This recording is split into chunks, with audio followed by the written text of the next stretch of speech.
Meron ako dito ulit 2 piso. Bakit yung mukha mo? Madali lang to. Meron ba ako 2 piso, 1 piso, at saka 1 baso. Oo, nagagano dyan. Ang kailangan mo lang boy gawin, ilalagay ko lang yung baso na to dito. Tsaka ipapatong ko lang sa 5 piso. At saka nasa gitna yung piso. Nakita mo? Oo. Kailangan mo lang gawin, mailabas mo yung piso na yan nang hindi hinawakan o hindi inaangat yung baso at hindi hinahawakan yung 5 piso. Ilalabas ko yung piso na yan nang hindi ko inawakan itong baso at saka Yes. yung 5 piso. Yes. At kapag nagawa mo, ilan yan? 5 plus 1? 6? 6,000 din. Kasi may 5 piso at piso sa 6,000. 6,000 pag nailabas ko yan. Oo. Kasi boy, alam kong hindi magagawa yan. Dahil advanced thinking ako. Alam ko Napakadali dyan. Oo, lahat ng mga nandyan, may reason kung bakit nilagay ko. Tignan mo. Oh, alam ko na gagawin mo eh. Ano? Alam kong hihipan mo. Kaya ako nilagyan ng bimpo kasi para yung air, hindi makuha yung friction and it will become digestion of the heart. Kaya, Ang hirap naman yun.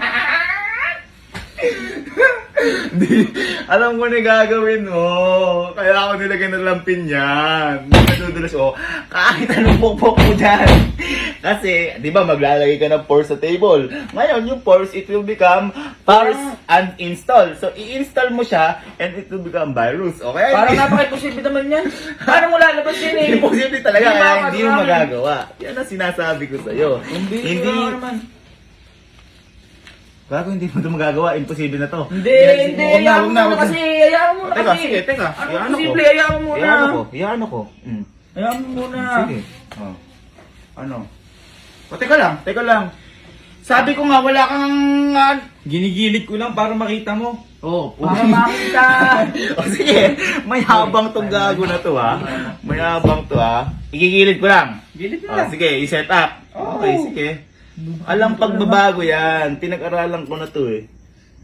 Sige. Oh. Ngayon nakagilid. Ano mangyayari? Oh. Uy!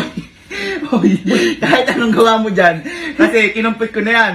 Yung 9.8 meter per second 75 square lang sa gravitational pull, it will become a full tension wire and it will... Sige pa! Sige pa, boy! Sige pa! Sige pa! Sige pa! Emblem!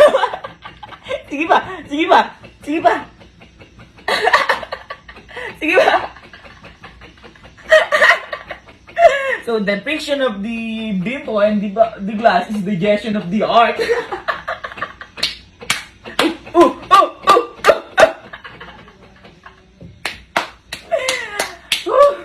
Akala ko pa naman imposible. Kahit walang kahirap-hirap yung mga pinapagawa. Sige pa, sobra pa ba, boy? Para sabihin, baka nandadaya kayo, sobra mo pa. Sobra mo pa.